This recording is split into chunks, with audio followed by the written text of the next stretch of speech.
왜 뒤쪽에서 하느냐면은 분량이 작아서 앞에 거 하면은 분량이 많아가지고 더 헷갈릴 것 같아서 뒤에서부터 해요.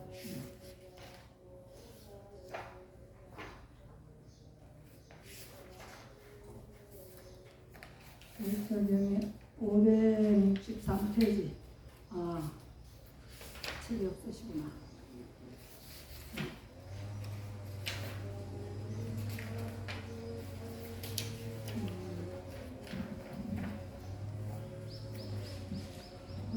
조단사부터 한번 봅시다.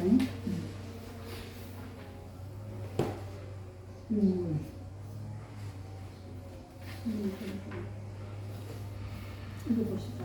아까 보여드린 거. 네.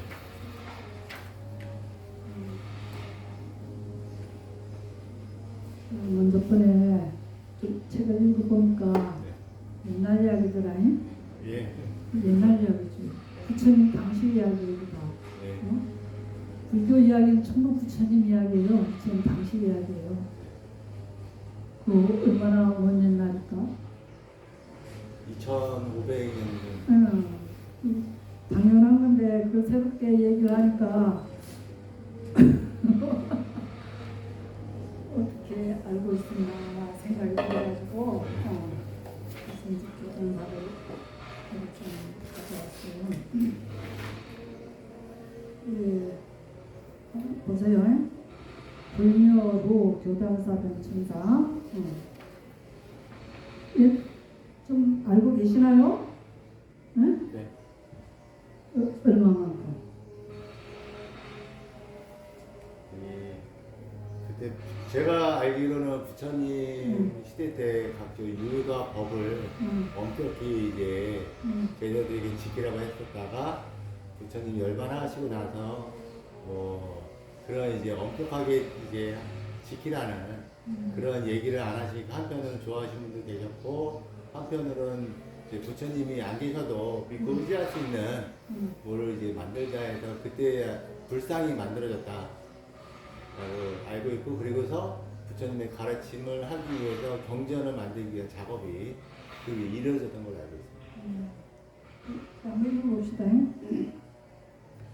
마하석 존자가 부처님의 열반 소식을 들었을 때 동행하던 수바타 비구가 슬퍼하지 않고 오히려 잔소리하는 이가 없어져서 다행이라고 말하는 것을 듣고 부처님께서 방금 열반하셨는데도 이러할진된 오랜 세월이 흐른 뒤에야 말할 필요조차 없을 것이라고 생각하여 부처님께서 평생 가르치신 계율과 경전 아비담마를 모아 합성하고 하고자 하였다. 이것을 결집이라고 한다. 3차 결집까지는 입으로 구성하고 4차 결집 때 표력의 문자를 기록하였다. 5차 결집 때는 대리석에 새겼고 6차 결집 때는 활자화하였다. 이제 뭐 지금도 그렇겠지만 교단에 수많은 사람들이 살았기 때문에 부처님을 존경하시는 사람도 있지만 또 여기 뭐 구사에 와도 그냥 친구 따라 이제 왔다가 좀 놀다 가고 이런 사람도 많이 있다 이거예요. 그때도 이제 먹고 살기 힘들어서 출가해가지고 그냥 밥 먹고 사는 사람도 있었어. 근데 이제 부처님 돌아가셨다고 그러니까 슬퍼해야 되는데 너무 좋아해. 젊은 수행자가 그게 마가서 제일 연세 높으신 마가서를 가만히 보니까 이거 큰일 났다 싶어요. 지금 돌아가신 지 며칠 됐는데 그러한 반응이 나오니까 얼마나 기가 막히겠어요. 그래서 안 되겠다. 우리 부처님 장사 치우시고는 바로 이 결집을 했어요. 그때는 전부 외웠어. 노래처럼. 우리가 개송을 노래처럼 얻잖아요. 그리고 부처님 말씀을 전부 개송처럼 그렇게 해서 수많은 사람이 같이 합성을 해요. 그러면 거기서 틀리는 사람은 그대로 나타나는 거야. 이 글보다도 더 정확하대 그게. 예. 수만 명이라도 그렇게 앉아서 같이 합성을 해서 그거를 경률론 3장을 주님 말씀을 결집을 해가지고 이렇게 외우는 걸로 그렇게 결집을 했어요. 3차까지 그렇게 하고 4차에는 이제 스리랑카에서 문자와 있어요. 페다라수 잎사귀에다가 전한 거. 그렇게 했는데 이제 4차에 그렇게 문자로 배달아 잎에다 문자로 스리랑카에서 처음 이제 그렇게 옮겼고 부처님 말씀을 그 외운 합성을 그대로 옮긴 거예요. 그리고 5차에는 미얀마에서 부처님 말씀을 그런 데다 하면 훼손될 수도 있다 싶어서 대리석에다가 새겼어요. 그게 미얀마 성지순례 가면은 거기도 가서 볼 수 있는데 그렇게 5차 결집은 그렇게 했고 6차 결집 때는 미얀마에서 또 6차 결집을 했는데 거기는 아주 문자화해서 활자로 해가지고 이렇게 책이 나왔었어요. 그래서 우리나라까지도 이렇게 결집 우리 한글로 이렇게 번역이 되어서 결집하게 되었어요. 번역이 되어서 이렇게 책이 나와서 참 고맙죠. 이 책은 니까야 책을 번역하신 분은 강묵수님이라고 들어보셨나?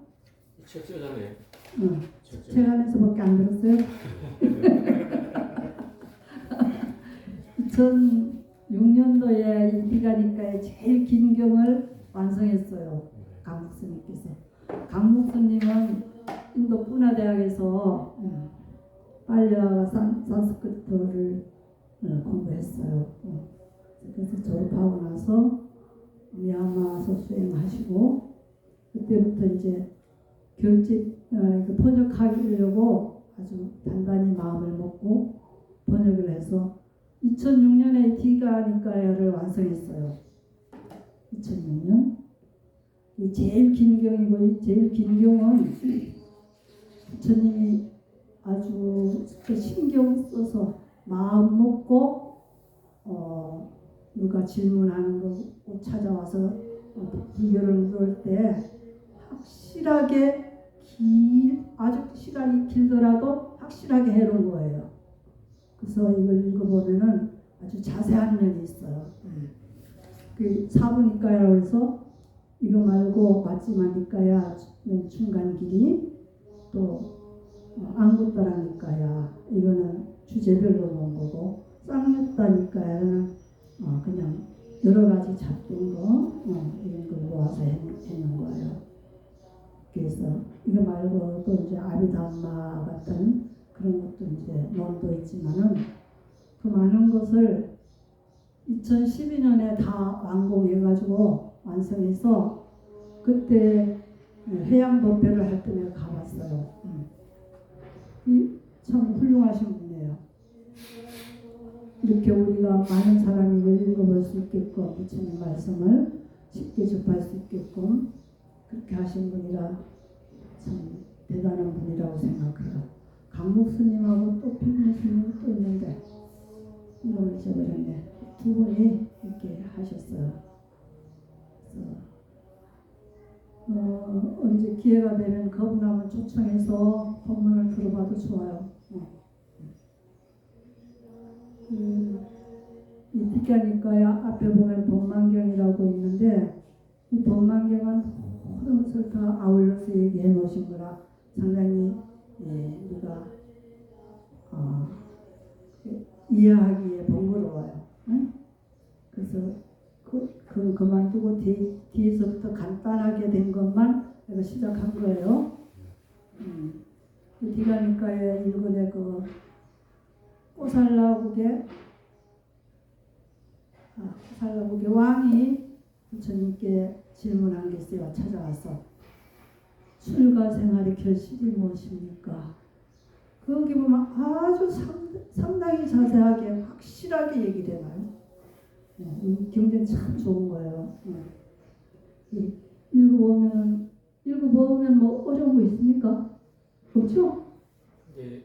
이제 굉장히 쉽게 풀어서 썼는데 이제 어떤 부분에서 약간 이해가 좀 안 되는 부분이 있으니까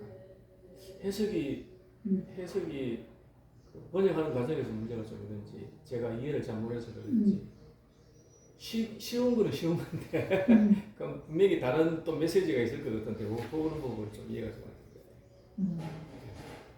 그 구체적으로 뭐 어떤 부분이에요?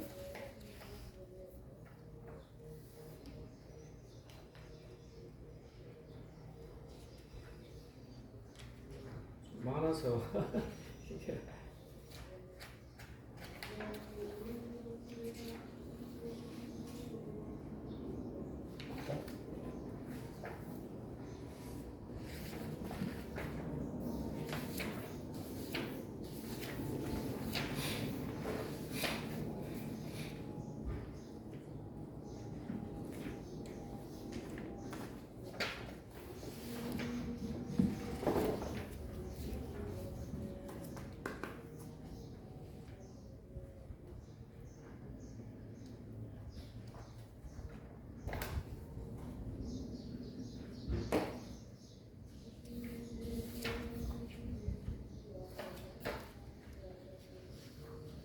아마 이게 핵심인 것 같아요.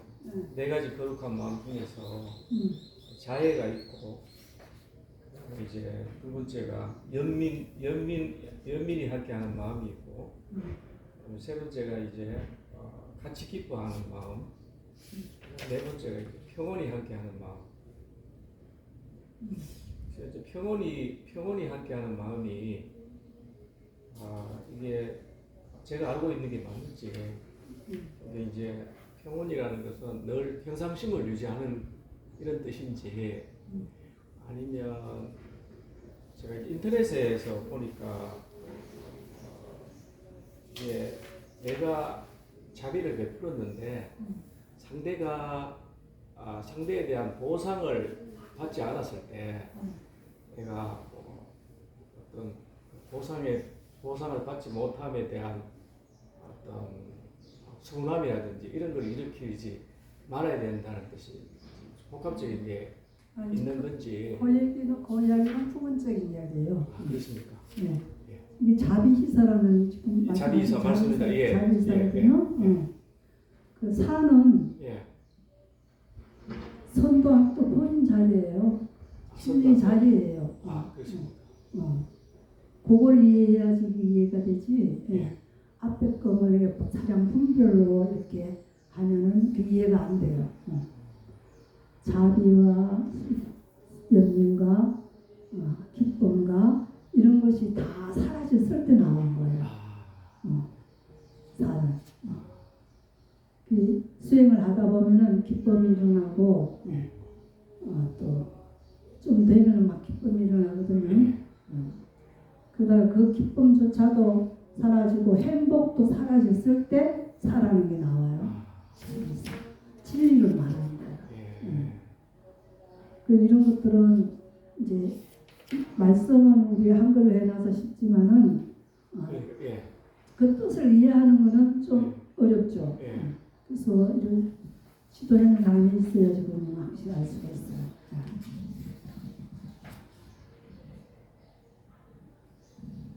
거기 뭐 주는 어떻게 달아놨어요?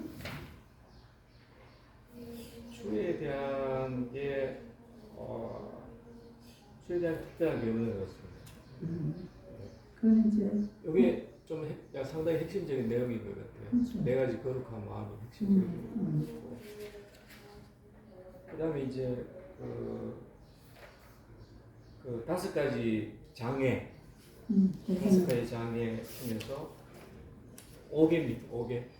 5개 하면은 그냥 우리가 계율시키는 5개라고 자꾸 착각하니까 그냥 5장이라고 하세요. 예, 5장. 계획자가 이게 덮게 씌우는 거죠. 여기서 보면 이제 뭐 해태와 혼침 그런 말이 해태는 이제 게으름을 의미하는 것이고 혼침은 이게 버럭 떨어지는 거는 떨어지는 거죠. 예. 뭐 허리 멍청해가지고 졸려서 그냥.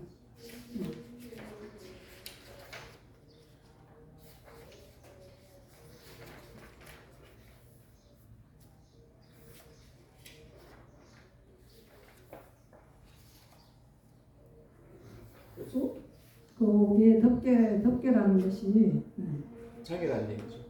덮개라는 장애가 다 덮어버려서 덮어. 장애가 덮어버려서 이렇게 감각적인 마음 그런 악의 대화 원칙 뭐야 뭐 그리고 등등이 의심하는 이런 등등이 다 나를 덮어 씌워가지고 지혜를 일으킬 수가 없는 상태를 오게 하게 돼요. 그게 장애예요. 그래서 수행하는데 큰 장애예요. 이게. 그렇습니다. 네. 예.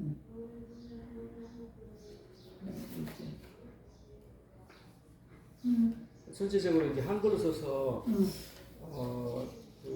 이제 읽기는 쉬운데 분명히 이제 그 인면에 중요한 메시지가 있을 것 같아서 그 부분을 좀 더 공부해야 될 것 같습니다. 그래서 지도자가 필요한 거예요. 예. 부처님은 쉬운 비유를 들어도 그 핵심을 이해한다는 것은 수행을 안 하고는 이해가 안 되는 거예요. 내가 수행을 해서 그 진리를 어느 만큼 내가 알 수 있어야지 이해가 확 되는 거지. 내가 실천에 옮기지 않은 그런 상황을 가지고 내 아르마리 생각 가지고 이거를 해결하려고 해석하려고 하면 절대 안 돼요. 그래서 수행해라 하는 거지. 부처님이 다 이 말씀이 수행하라는 말씀이에요. 이 책 읽고 그냥 이들 돈 잘 벌어서 잘 살아라 이런 얘기 아니에요. 예. 이 수행해서 그 지혜를 일으키면 돈 벌고 잘 사는 건 거의 다 포함되어 있기 때문에 그런 말 안 해요. 부분적인 거.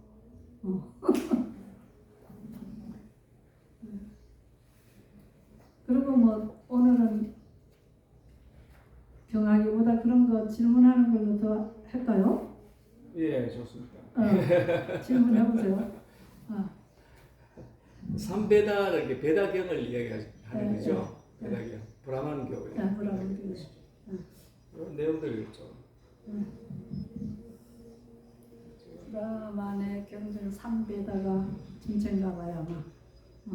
그 앞에 3자는 뭐 몇 가지가 있다는 이런 뜻입니다. 베다경. 네.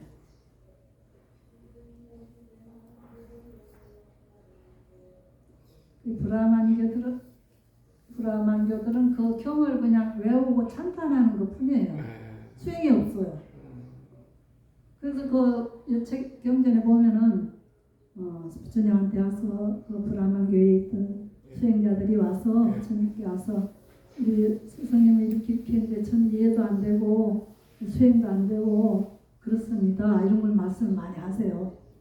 그러면 이제 그에 대해서 부처님 싹 풀어주시지. 근데 이제 베다경을 열심히 읽고 그러면 이제 범천에 이른다. 브라만에서 최종 목적지가 이제 목적이 범천에 이르는 게 이른다 그랬는데 그 와세타라는 제자가 가서 실제적으로 그렇게 범천에 이른 사람이 없더라 이렇게 이제 질문하신 거죠. 저 자기 스승도 범천에 이르지 않고 경전만 이걸 이렇게 하면은 범천에 난다 이렇게 얘기밖에 못 해준다 이거예요. 그러니까 범천이 어떻게 생긴 줄도 모르고 그냥 뭐 외워라 해서 외우는 거 그렇게 하니까 이거에 맞는 건가 틀리는 건가 막 이렇게 헷갈려가지고 중심을 못 잡잖아. 그 스승을 완전히 믿지도 못하고 의심스럽고. 그래서 이제 그 바람번 교도들이 그 학도들이 많은 학도들이 부처님한테 이제 그 가르침을 받고 기하게 됐다는 얘기예요. 그런데 지금은 인도에서는 이제 힌두교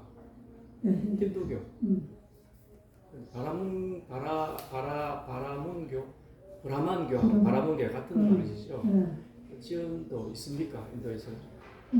브라만교가 이제 그것이 다 힌두교로 흡수되고 있어요. 흡수돼가지고 전부 힌두교 안에 있어요. 불교도 힌두교 안에 있고, 예. 기독교도 힌두교 안에 있고, 다 흡수시켜버렸어요. 그래, 불교도 힌두교의 일부분이라고. 왜냐하면 그 부처님 당신을 참 부처님을 저항하고 받드는 분들이 많이 계셨는데 이제 그로 인해서 힌두교들이 먹고 사는 게 불편해졌어요. 그리고 사성제가 없어져 버렸어. 예. 인도의 사성계급. 부처님은 그걸 행위에 있지 그런 사람에게 있지 않다 이거예요. 그래가지고 그러니까 그 반대하고 싶은 사람들이 불멸 후에 바라문교들이 자기네 교를 찾고자 많이 노력해서 불교를 탄압했고 다시 사성 계급을 다시 찾아서 바라문교는 뭘 하는 사람들인지 아세요?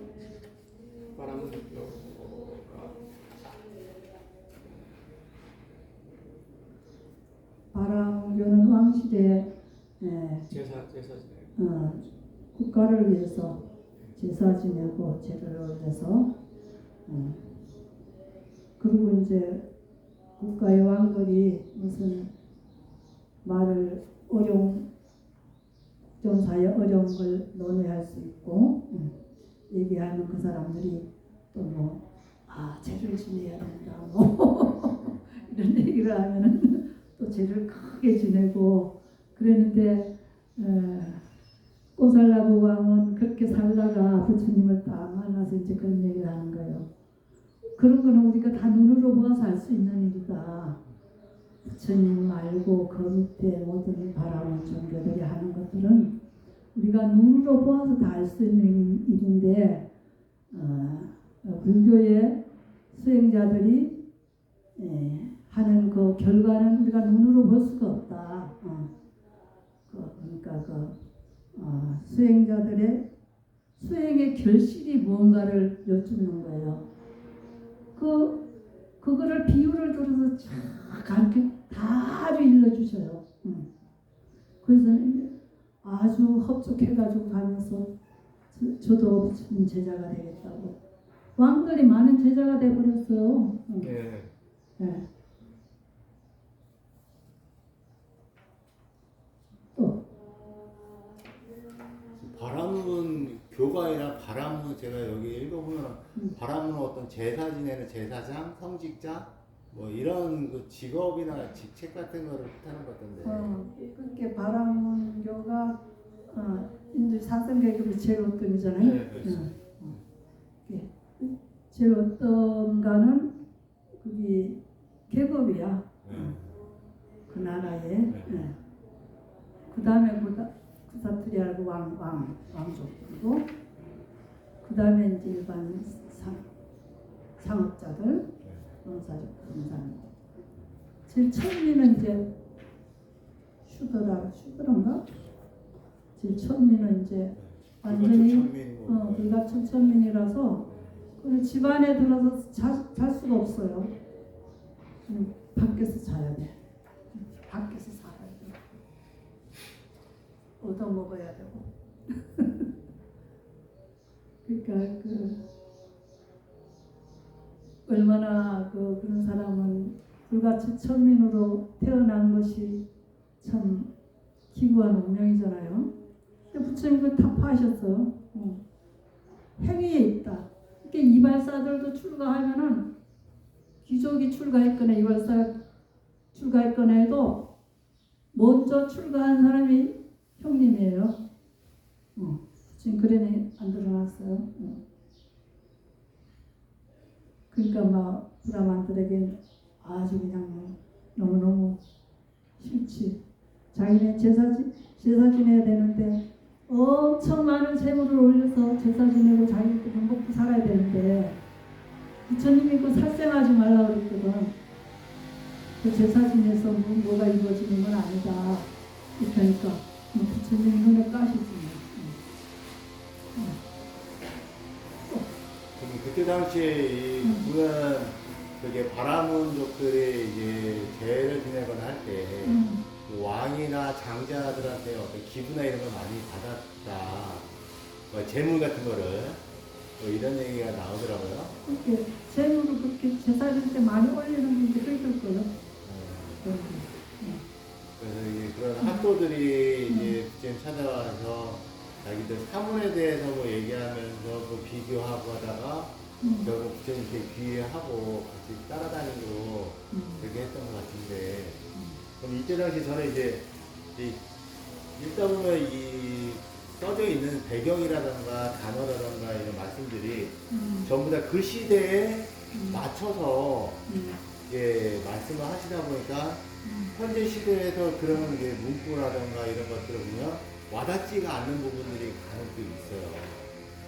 그러면 이제 그때 당시 배경이 어떻게 됐었는지, 이래서 그때 당시 배경에 비유해서 뭐 다른 이제 학도들도 뭐 질문을 하셨을 것 같고, 저는 그때 당시 배경에 맞춰서 설명하셨을 텐데, 지금 와서 보면은 와닿지가 않는 거죠. 평소에 저희가 알고 있거나 저희 지식으로. 그래서 그 부처님 당시에 어떤 배경이 어땠었는지 그런 부분들을 좀 많이 알면 좀 비교해서 그때시 이랬고 이런 뜻을 갖고 얘기하셨던 거구나, 이런 걸 좀 알지 않을까. 부처님 당시 배경을 다 아는 부처님 일대기를 다 공부해야 되고 인도 역사를 배워야 돼. 그건 상당히 그렇죠. 인도 역사가 또 보통 길이 아니야. 이제 부처님 당시에는 부처님이 가르침을 배우면서 부분 많이 나와요. 이렇게 그렇게 배워야지. 내가 역사가도 아닌데 역사를 가르칠 수는 없잖아.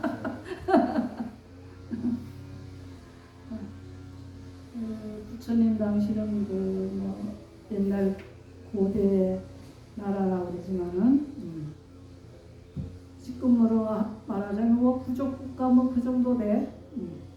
옛날에 인도의 16나라가 제일 거기서 그렇게 힘을 가진 나라들이 모여서 부처님 당시에 그때 살았어요. 부처님 인접한 나라는 가필라국 인접한 나라는 마가다국하고 코살라국이야. 그래서 그 이야기가 제일 많이 나와요. 마가다국, 코살라국. 코살라국에는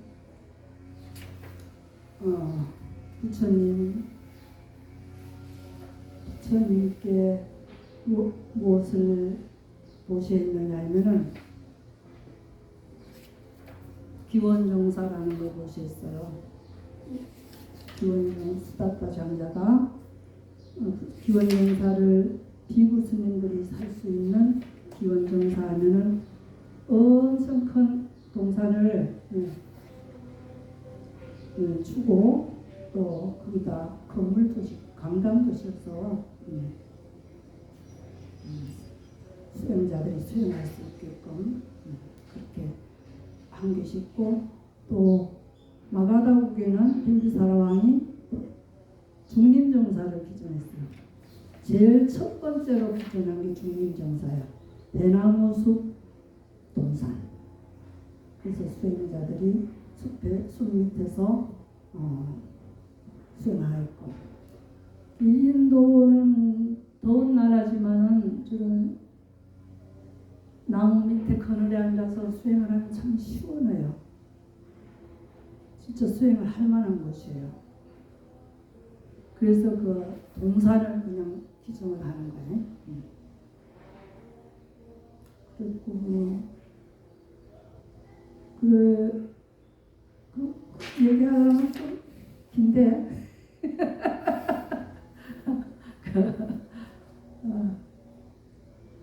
선생님 한 가지 더. 네. 그 600국 쪽에 보면요.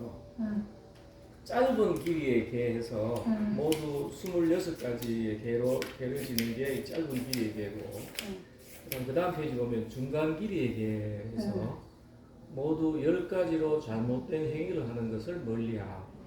그럼 이제 점점 길이가 길어지는데, 그러니까 이거는 중간 길이의 개는 제가 알기로, 제가 생각하기로는 모두 26가지의 짧은 길이의 개를 지키고 엔드 개념이죠. 그리고 10가지의 개를 다시 또 멀리한다 라는 얘기입니까? 그게 어디 있냐면은 예. 610쪽에 225페이지 피고요. 225쪽에 있습니다. 그게 예. 아주 자세히 나옵니다. 아, 예.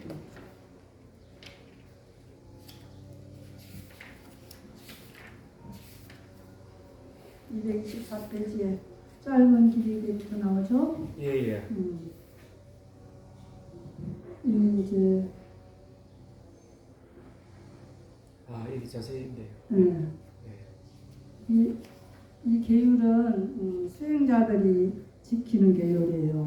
일반 뭐 신앙을 가진 사람들이 이걸 지킬 수 없는 거예요. 예. 그래서 5계에서 더 자세하게 들어가는 거예요. 예.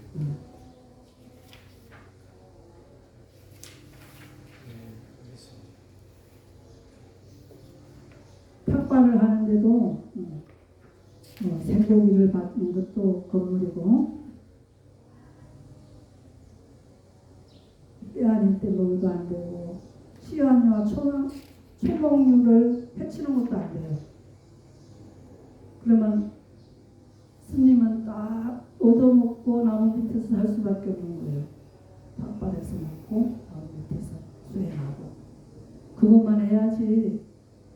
뭐 곡식을 얻어가서 저장해 놓는다든가 이거 절대 안 돼요. 그래서 저장해 놓는다 하면 그때부터 탐심이 생기는 거예요. 예. 순노래 음악 그런 것도 관람하면 안 되고, 화환, 인도는 화환을 많이 부르잖아요. 목에 막 부르고 향기라고 그래서 또 높은 큰 침상에 또 자도 안 되고, 금가은을 받아도 안 되고, 요리하지 않는 날곡식을 받아도 안 되고, 생고기를 받는 것을 멀리 여기고, 여자나 동요를 받는 것도 안 되고. 옛날에는 뭐 하천민이 많으니까 그냥 우리 집에 뭐 노예가 있으니까 줄 테니까 데리고 가라 이런 걸 주는 거예요. 스님들한테도 아마 그렇게 기증을 하려고 그랬나 봐, 사람을. 그런 거 받으면 안 된다. 하인과 하녀를 받는 것도 안 된다. 염소와 양을 받는 것도 안 된다. 닭과 돼지도 안 되고, 토끼, 소말, 악마를 받는 것도 안 되고, 농토나 토지를 받는 것조차도 안 돼요. 신부름꾼이나 전령으로 가는 것도 안 돼요. 이 스님들을 시켜서 뭐 왕들이 어디 가서 뭐 무엇을 좀 어떻게 좀 잘해주고 오십시오. 그 신부름이잖아요. 그렇게 되면서 수행이 안 되는 거예요. 수행을 떠난 사람, 그 사람은. 그런 신부름도 하면 안 되고, 사고 파는 것도 안 되고, 좋은 눈을 속이는 것도 안 되고, 악용하고 속이고 횡령하고 그런 더 안 되겠지.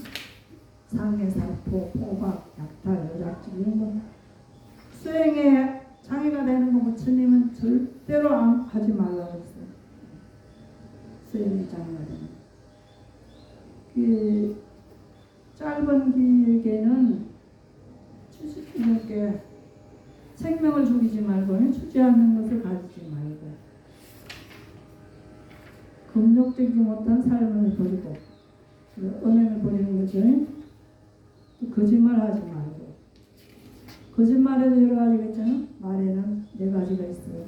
중상을 하고, 욕하는 거, 잡담하는 거, 거짓말하는 거, 이런 걸 하지 말라. 이게 5개예요. 짧은 길이가. 5개에서 이제 중간 길이가 이제 또 나오잖아요. 중간 길이 이게.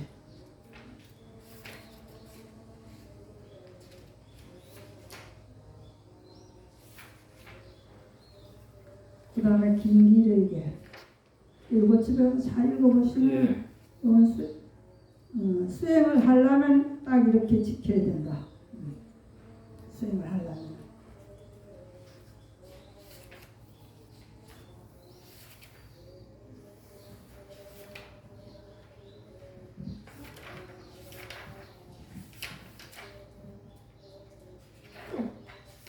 또 갑자기 질문이 생겼어요. 예. 수행의 범위가 어디에서부터 어디까지 있는데 저 같은 사람 초보자 입장에서 그럼 스님이 수행하시는 겁니까? 아니면 저도 지금 수행을 하는 겁니까? 수행하는 거죠. 하는 거예요? 네. 수행을 하기 위해서 여기 오신 거잖아요. 부처님 그러면 말씀을. 부처님 믿는 순간부터 그 수행이 이렇게 해 나가는 거네요? 그렇죠.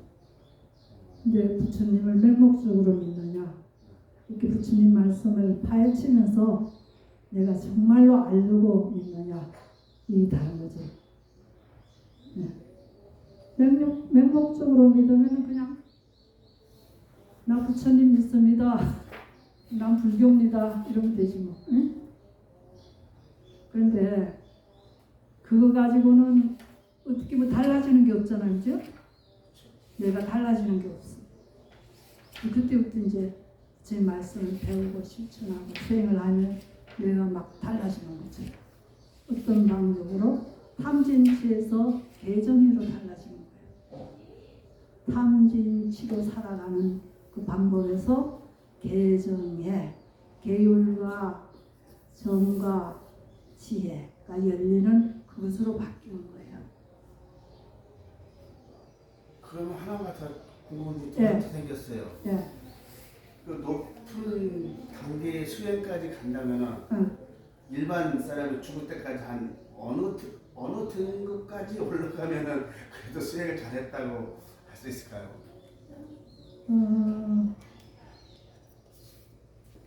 우리 깨달음의 길에는 네 종류가 있어요. 첫째가 기억이 잘 안 돼. 첫째는 이제 부처님 말씀을 딱 내가 번개불처럼 탁 한번 봤어. 부처님 진리를 수행을 해서 번개불처럼 탁 봤는데 아직 선정의 힘이 없어서 그것이 순간순간 번개불처럼 왔다 갔다 그러는 거예요. 응. 그게 그건 뭐야? 그런 기억이 안 되네. 내가 늙은 탓이야. 그리고 그게 그 다음에는 이제 사다함이라고 그래서 수다원. 수다원은 그렇게만 깨달아도 이 사바세계에 또 천상세계에 포함해서 7생을 날 수 있어요. 7생만 나면은 해탈할 수 있어. 완전히 부처님 경계까지 갈 수가 있어요. 그리고 사다함은 그것보다는 더 열심히 수행해서 사다함이 되면은 한 생만 더 남아 있어요. 여기가 아니고 천상세계에 가서 정거천이라는 데 가서 한 생만 머물다가 또 해탈할 수가 있어요. 그리고 이 생에 와서도 뭐 그렇게 좋은 일을 한번 하고 해탈할 수도 있고 부처님처럼. 그 다음에 아나함이라고 있어. 아나함. 이게 사성 깨달음인데 아나함은 바로 한 번 가면 다시 안 와요. 아나함은 이 생에 살고 다시 우리가 죽게 되면은 다시 생을 받지 않아요. 완전히 해탈해버려요. 아라한은 이 생에서 그냥 완전히 해탈이 되는 거죠. 아라한은. 그런데 열심히 하면은 수다원까지는 갈 수 있어요. 근데 열심히 안 하면 소용없어. 그것도 아주 사람에 따라서, 그 관계에 따라서 아주 그냥 그 전생에 내가 수행한 힘이 있으면은, 그런 내가 순정의 수행을 하면은 바로 깊이 들어갈 수가 있어, 깨달을 수가 있는데, 그렇지 않은 사람은 아주 수없이 많은 노력을 해야 돼요. 수행하려고 계속 거기다 내 전심을 투자를 해야 돼. 그러면 수다원까지는 갈 수 있어요.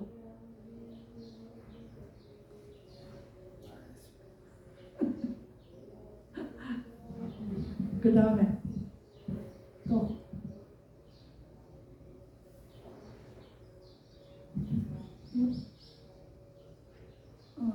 오장에 대해서 그 확실히 알아야 돼요. 오장에. 예. 오장에 하면 이게 요번에 그 로익자경에도 오장에가 아주 강조되고 나와 있어요.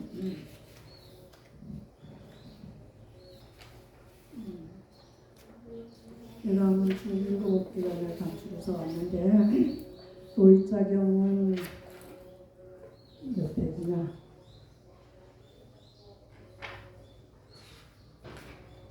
오늘은 로익자경 한 차례요, 순서는? 네. 응? 읽어봤어요? 네, 이거는 563페이지 로익자경. 이거는 오살라 살라와티카에 써 있었던 일이고, 로익자는 살라와티카에 정착해서 수행하는 자이고, 세종께서는 500명의 제자들과 오살라국을 여행하시다가 이곳에 도착하셨다. 그런 이제 서론의 이야기죠. 이 살라와티카는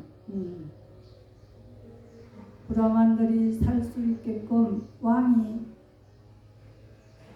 보시한 그런 수행의 장소예요. 그래서 그 브라만들이 거기서 수행을 아주 잘 열심히 하고 그런 곳인데, 그런 곳이라도 이제 다른 수행자들도 그런 데 가서 머물 수가 있어요. 여행하다가 이제 그런데 가서 또 하룻밤 유하고 그렇게 할 수 있어요. 부처님은 500명의 제자와 같이 그 길을 거닐다가 그들 이제 저녁 때 돼서 쉬러 가신 거죠. 하룻밤 지내러. 네, 로이자 바라문의 삿등견해가 있었던 이야기입니다. 이게 로이자 바라문이 율가법을 정득했더라도 혼자서만 알고 전하지 말라. 부처님은 정법을 많이 하라고 그랬잖아요. 근데 이 로이자 바라문은 혼자서만 알지 이것을 어떻게 전할 수가 있겠느냐. 자기 마음이겠죠. 남이 남을 어떻게 할 수가 있느냐. 이것은 뭐 이렇게 하려고 해봤자 여기 번민스러운 데서 그거 잘랐다가 또 다시 번민스러운 것을 다시 내가 끌어안는 것과 같다. 응? 그게 잘못된 생각이지. 그러니까 부처님처럼 확철이 깨달은 게 아니고 조금 아는 거 가지고 내가 하려고 그러니까 남한테 알려주려고 그러니까 이건 너무 번거로운 일이다. 이렇게 생각해서 알려주는 게 도로 나쁜 것이라고 생각을 하는 거예요. 그런 이제 생각이 드는 거를 이제 자기가 이제 생각해 보니까 이것이 맞나?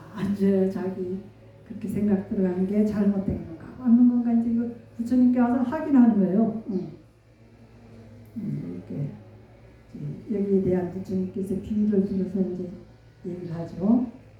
로이자가 정착해 있는 고장에서 생산되는 모든 것을 로이자 혼자 누린다면 이 고장에 살면서 로이자를 의지하여 사는 사람들에게 장애를 주는 자가 된다. 그렇죠? 왕이 자기 나라니까 그냥 많은 사람들 생각하지 않고 자기 혼자만 다 거둬서 행복하게 사는 거하고 똑같지. 그런 것을 누린다면 장애를 주는 자가 된다. 많은 사람에게 장애를 주는 자지. 많은 사람이 이롭게 해주는 게 아니라 자기 혼자만 누리기 위해서는 많은 사람들이 불행을 가져야 되는 거야. 장애를 주는 자는 그들에게 손해를 주는 자이다. 왕이 자기 혼자 다 누렸고 온 국민들에게 불이익을 줬다면은 이건 그들에게 엄청난 손해를 준 거죠. 손해를 바라는 자는 그들에게 자애로운 마음을 확립하지 못한다. 왕이 지혜가 없어서 욕심이 많아가지고 자기 혼자 다 누리고 사니까 그들이 이 사람들이 얼마나 배가 고플까 힘들까 이런 자애로운 마음이 하나도 다 없어지고 막 더 안 가져온다고 더 열심히 일해서 안 가져온다고 하는 적대심이 막 일어나게 될 거예요. 왕에게 삿된 견해가 일어나게 된다. 노이자여 삿된 견해를 가진 자에게는 두 가지 가운데 하나에 태어날 곳이 곧만이 있다. 왜냐하면 그것은 지옥이나 축생의 모태에서 태어난다. 탐진치가 많고 악독하고 욕심 많은 사람은 지옥세계 가든지 축생세계 태어날 수밖에 없대요. 축생들 보세요. 얼마나 미련한지 지혜가 없는지. 걔네들은 배불러면 그냥 계속 차요. 앉아서 계속 졸고 배고픔만 또 뜯어먹고 그것밖에 없어요.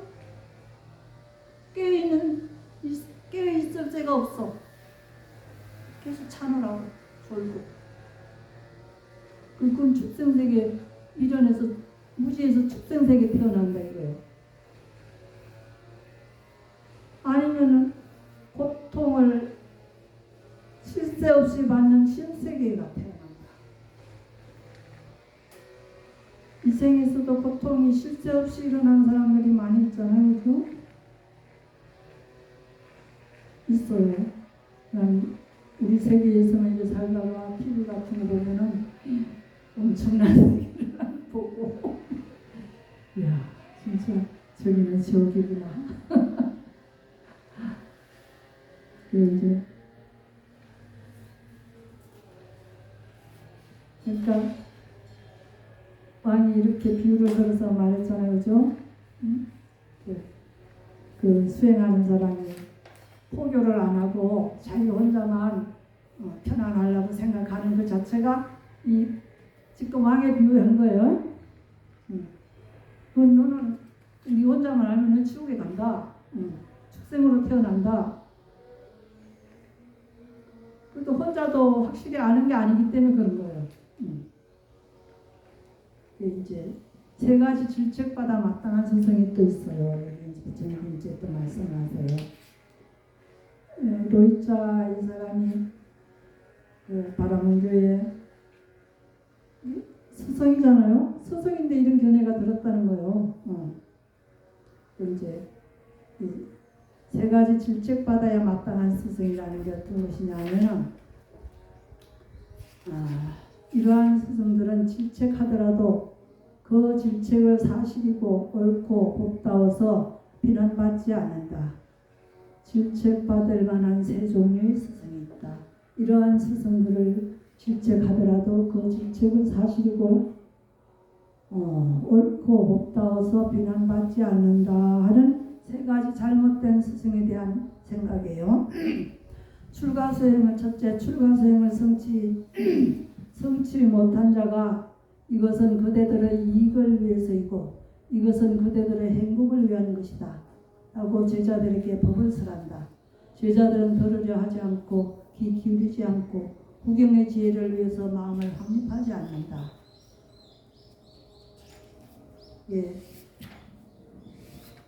스승이 확실히 진리를 알지도 못하고 제자들을 이끌려고 그러면은 제자들이 이렇게 안 따라간다는 거예요.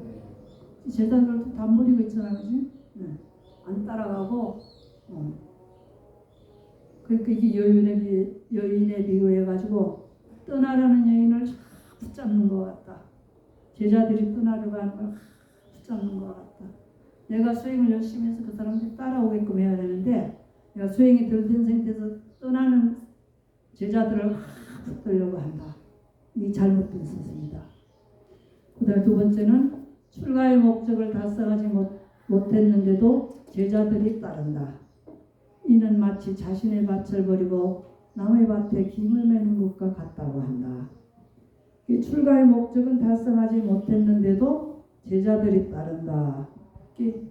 우선 수행의 목적보다 다른 비법으로 따르겠죠. 그렇게 되면 우선 잘 살게 해준다든가 앞날을 예언해 준다든가 그런 의미에서 따를 수도 있는 거예요. 이 잘못된 스승이다. 또 세 번째, 출가의 목적을 성취했어도 제자들이 따르지 않는다. 이는 마치 이전의 속박을 자른 뒤 다른 새로운 속박을 만드는 것과 같다. 그와 마찬가지로 이것도 사악하고 탐욕스러운 법이 되고 만다. 참으로 남이 나에게 무엇을 할 수 있단 말인가 라고. 이제 아까 로이자가 그 수행 결과를 남한테 전해줄 수 없다. 이런 잘못된 견해를 세 번째는 말하는 거죠. 이런 스승도 나쁜 스승이다.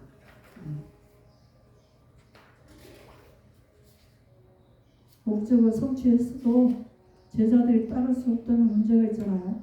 응? 문제가 있는 거예요. 내가 이 법에 대한 인색함을 가졌으면 아마 또 안 따를 거예요. 그런 뜻입니다. 질책받지 않아야 할 스승이 있어요. 곧다마 존자시오. 그러면 어떤 사람이 세상에서 질책받지 않아야 할 스승입니까? 로이자가 묻는 거죠. 첫 번째, 여기 열애가 세상에 출현한다. 두 번째, 출가자가 있어서 수행 목적으로 출가한다. 세 번째, 계목 단속으로 짧은 길의 26가지, 중간 길의 10가지, 긴 길의 7가지. 이런 계목으로 단속을 한다. 계를 잘 지켜서 두려움 없고 비난받지 않고 행복을 경험한다. 여덟 번째, 감각의 대문을 잘 지킨다.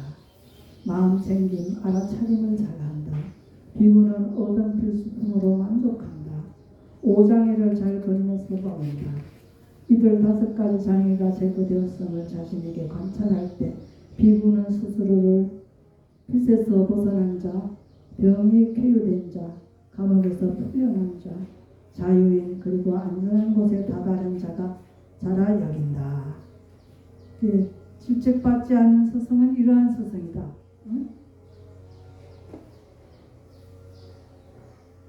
열애가 이 세상에 출현했는데 제자들이 수행의 목적으로 막 줄줄줄 따라와서 수행을 하는 거예요.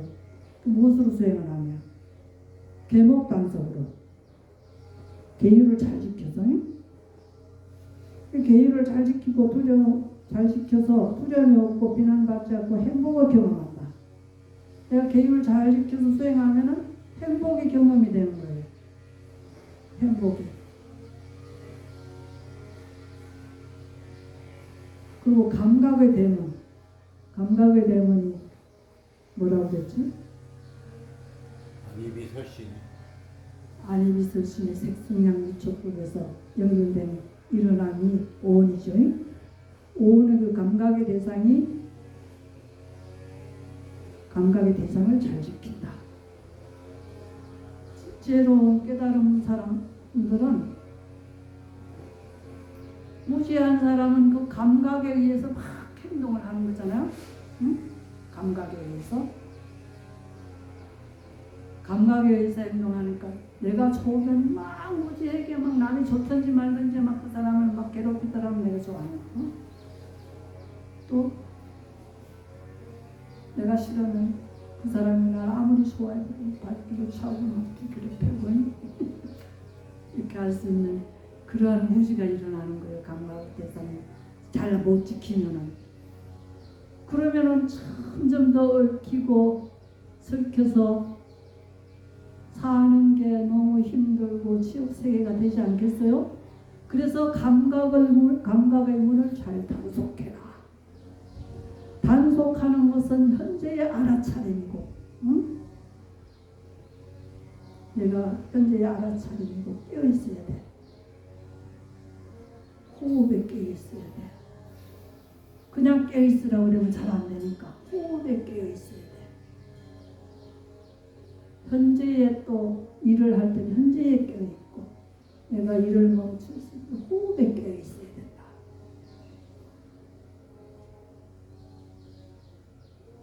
또 그러니까 마음 챙기면 알아차림을 잘한다. 이건 내가 지금 얘기한 거예요.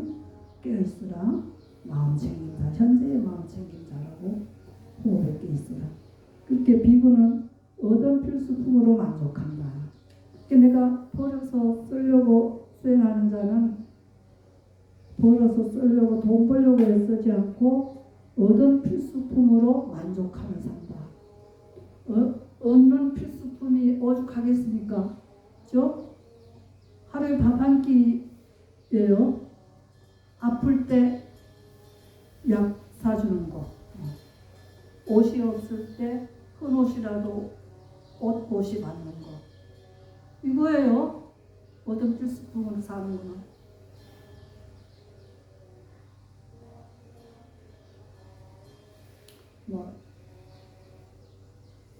또 비 올 때 쓰는 우산 같은 거. 이런 이제 얻은 필수품으로 만족해야 된다.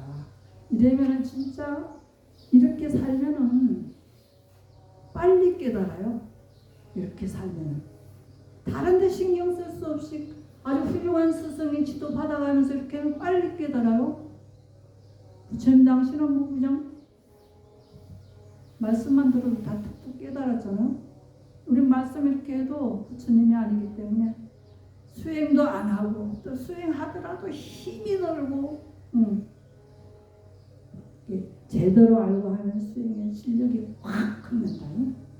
수행의 실력이 제대로 이렇게 배워서 제대로 이해했다면 수행의 실력이 확 는다는 거예요. 그 다음에 11번째는 오장애를 잘 건너서 먹는다. 오장애, 감각적 욕망, 내가 악한 생각하지 않는 것. 얻은 필수품으로 살면서 감각적 욕망을 잘 단속하고 또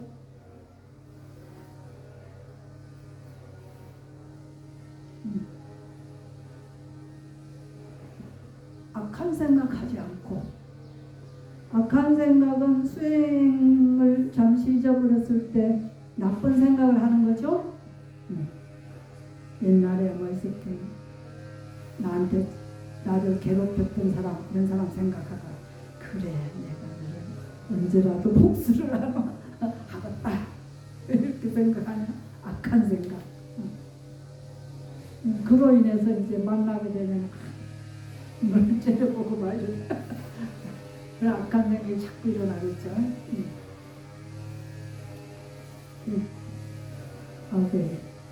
그 다음에 회퇴와 원칙. 이렇게 해서 감각적 욕망 제거하고 악을 제거하고 나면은 이제 마음이 조금 느긋해지면은 그때부터 졸아. 혼침에 떨어져. 정신 다시 또 살아있어야 되는데 1시간 내줘라고. 1시간 내줘도 뭐 춥비 쳐서 일어나 보니까 너무 호강하지 뭐. 내가 참 거야 이런 거야 이거 추천해 줘버리고 그러는 게 큰 장애다. 5장애 중에 하나다. 그 다음에 결정가후에 이것도 다 수행해봐야 알아요. 대퇴와 원칙도 수행해봐야 알고 결정가후에는 내가 수행을 1시간 했더니 잘 됐어. 잘 됐어. 마음이 고요하고 야 날아갈 것 같다. 야 뭔가 마음이 날아갈 것 같다. 너무 좋다. 아이 너무 좋아하다 보니까 막 들떠버렸네 마음이.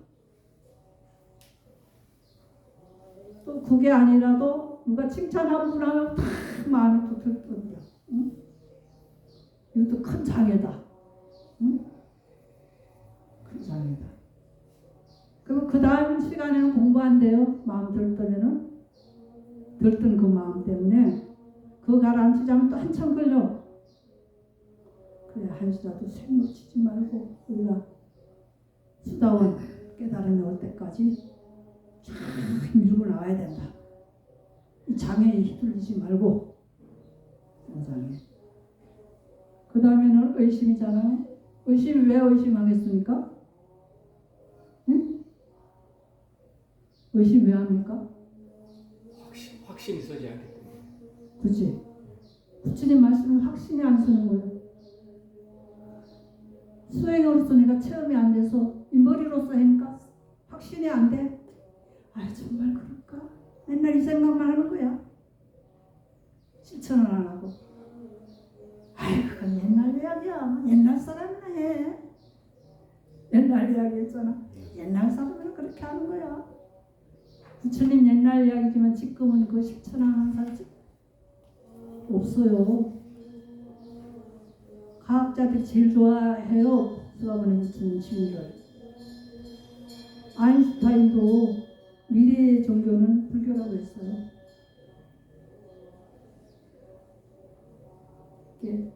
그렇게 과학도 깊이 들어가면 훌륭한 분을 바로 아는 거예요.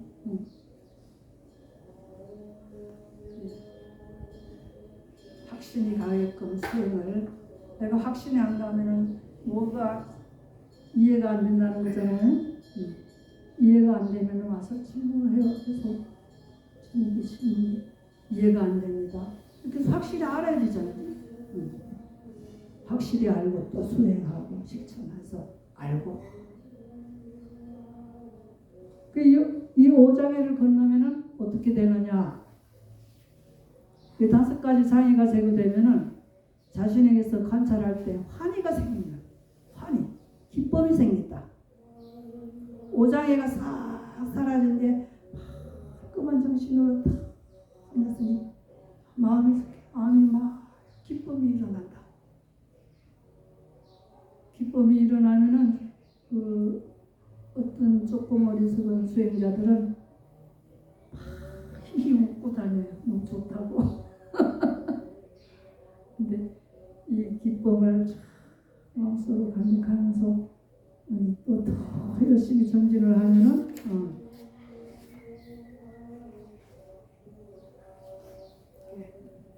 5가지 이것도 한번 읽어드릴게요. 5가지 장애가 제거되면 자신에게서 관찰할 때 환희가 생긴다. 환희로운 자에게 희열이 생긴다. 5장애만 없어져도 기쁜 마음이 일어난다. 그리고 환희로운 자에게는 또 희열, 더 열정적인 기쁨이 일어난다. 희열을 느끼는 자의 몸은 경안하다. 수행해서 눈 감고 선정에 다 그래서 마음이 기쁘면은 몸도 아주 편안해요. 몸을 잊을 정도로 편안해요. 수행해서 깨어나도 너무 가벼워 몸이. 선생님 3시간 앉았는데 어떻게 몸이 가볍겠냐고. 몸에 상관없이 기쁜 마음만 잘 유지됐던 거예요. 일어나면 그렇게 몸도 가볍다. 몸이 경안한 자는 행복을 느낀다. 행복한 자의 마음은 삼매에 든다.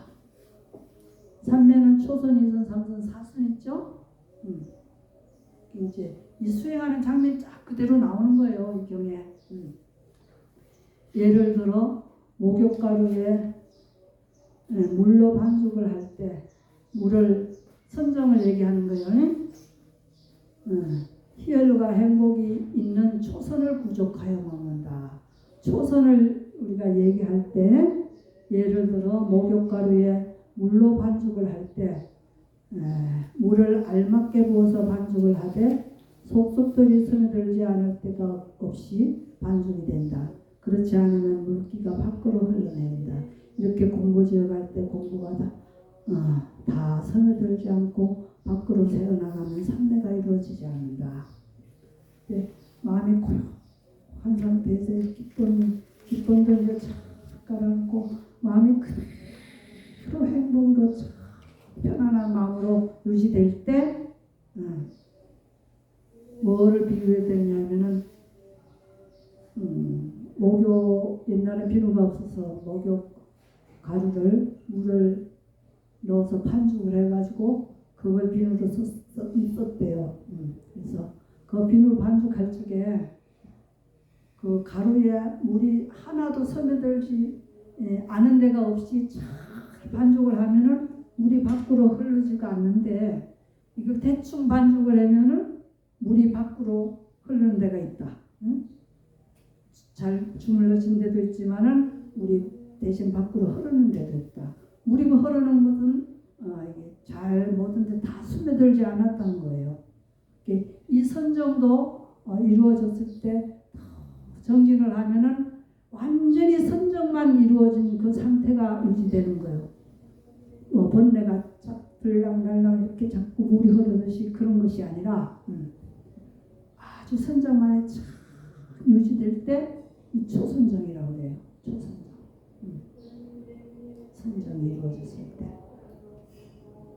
여러분들이 수행 열심히 하라고 부처님께서 이렇게 자세히 말씀하시잖아요. 그죠? 근데 수행 안 하면 어떻게 될까? 후레자식이지. 후레자식.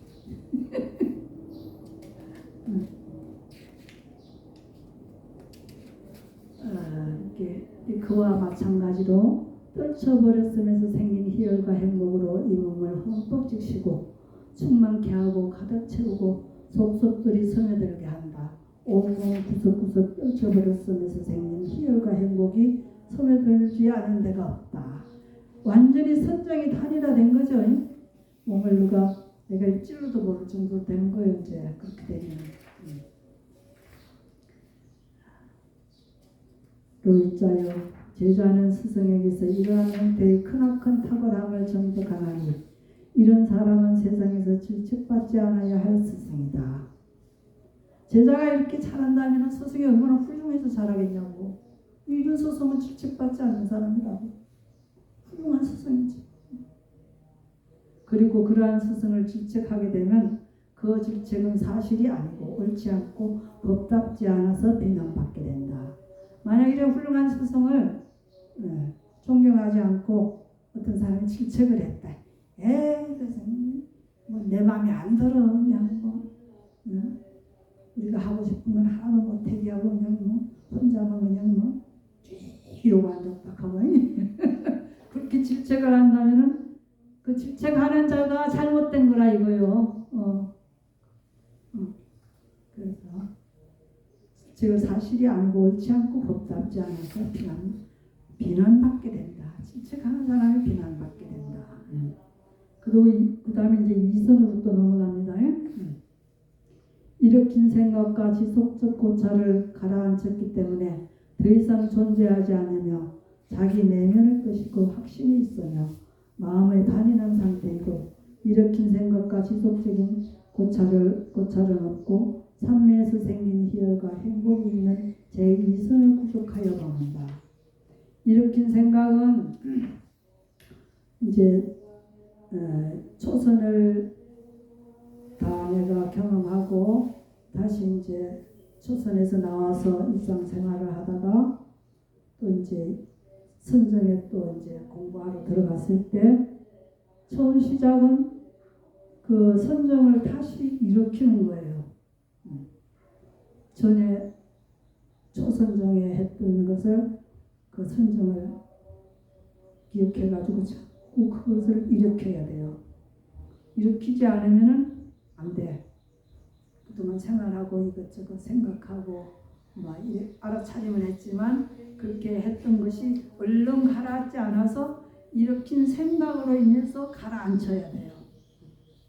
일으킨 생각을 또 지속적으로 고찰을 해야지 한 뭐 10분이든지 20분이든지 그렇게 계속 그렇게 지속적 고찰을 해야만이 그 초선정 이루었던 것에 그 자리에 가는 거예요.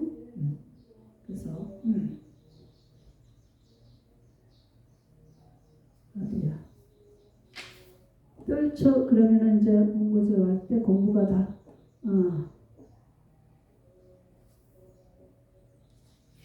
일으킨 생각과 지속적 고찰을 가라앉혔기 때문에 더 이상 존재하지 않으며 이선에 가서는 이제 초선에 있다가 이 초선을 일으켜서 다시 초선에 들었다가 다시 초선도 별거 아니다 하고 이선으로 가려고 이제 또 노력을 하는 거죠.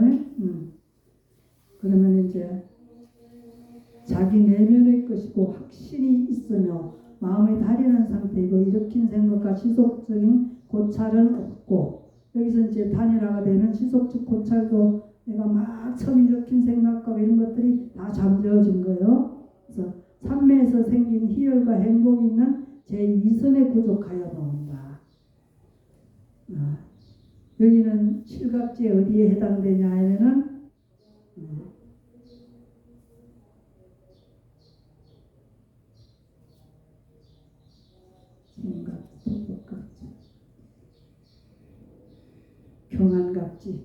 경안갑지에 들어가는 거예요. 칠갑지 외워요? 네, 부자는 외워. 이게 계속 나오는 거야. 그래 빨리빨리 알아듣지. 칠갑지는 제일 처음에 영갑지, 택복갑지, 정진갑지, 희갑지, 경안갑지, 정갑지, 사갑지 이래요. 자, 네 번째 희갑지에 해당돼요. 이 선정이.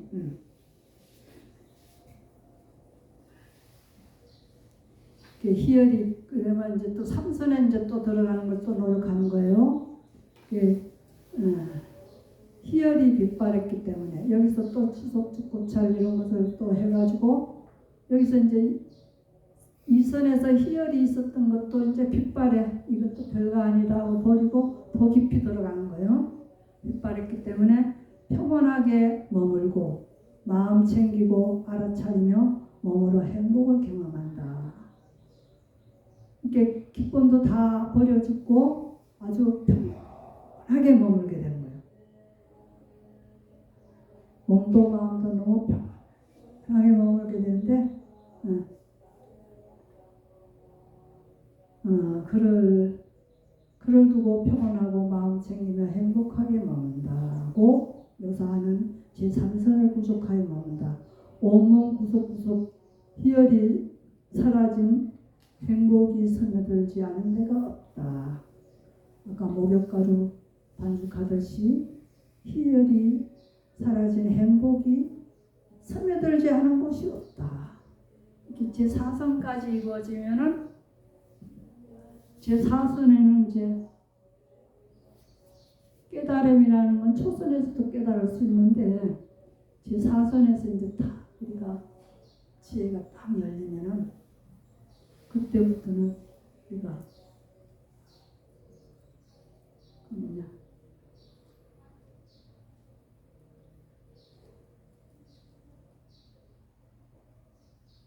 신통 변화가 내 마음대로 할 수가 있어. 신통 변화. 저 벽을 탁 뚫고 갈 수 있어. 물속에 들어갈 수 있어. 땅속에도 들어갈 수 있어. 나는 이것까지는 이해를 못해요. 참 그렇게 할 수 있다는 게 좀 너무 나는 어렵다고 생각이 들어요. 그런 신통 변화가 있을 때 부처님은 꼭 제도할 사람한테는 그 신통을 썼잖아요. 보통은 신통 못 쓰게 해요. 제자들한테. 그것이 불교인 줄 안다. 이거는 가정에서 일어나는 거예요. 가정에서. 내가 필요할 때 쓸 수 있는 힘이에요. 이런 신통 변화가 부처님은 자기 깨달음을 천신들이 의심할 때 이런 걸 보여주셨어요. 신통을. 불과 물이 같이 일어나는 것. 내 몸에서 불과 물을 같이 쏠 수 있는 이런 신통을 보여주면서 그 천신들이 진짜 깨달으셨구나. 그러면서 고개 숙였어요. 그 증명할 길이 없어서 천신들에게 이렇게 증명을 보여준 거예요.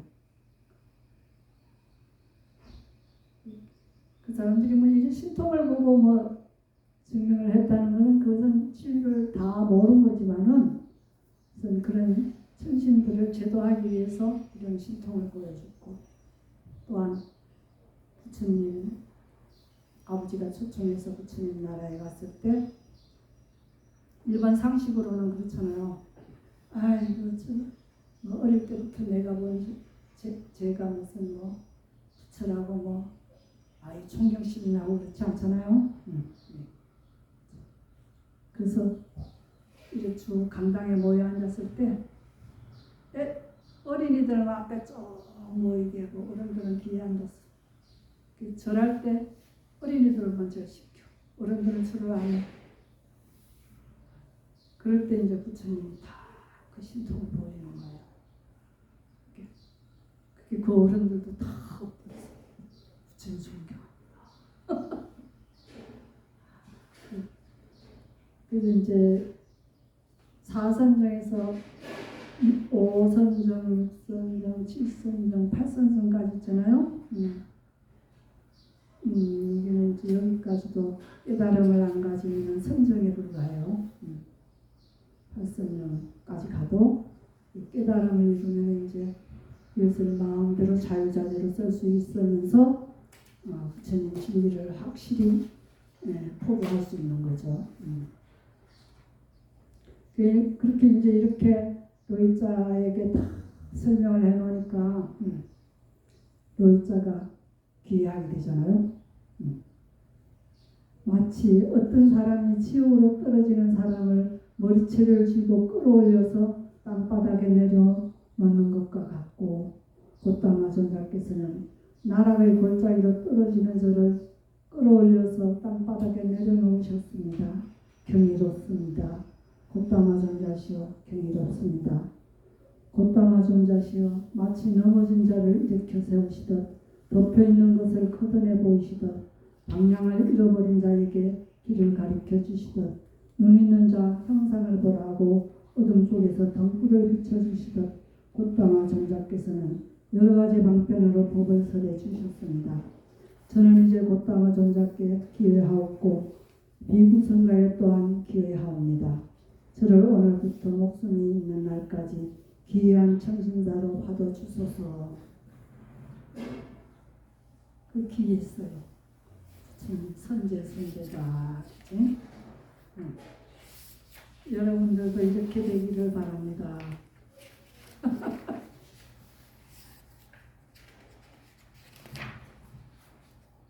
이거 다시 한번 가서 책을 잘 읽어보세요. 네. 이해 안 가는 부분이 있어요. 이 책에서도.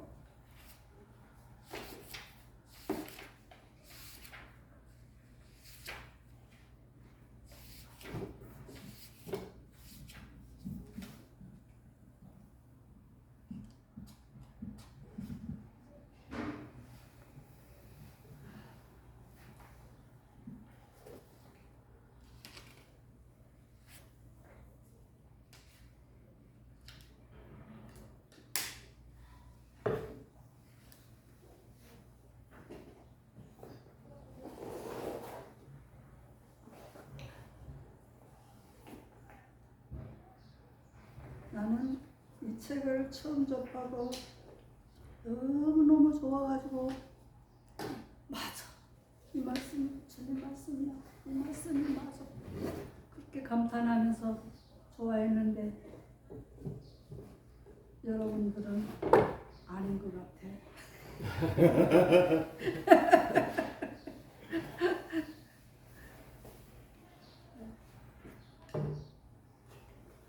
오늘 오랜 시간 했습니다.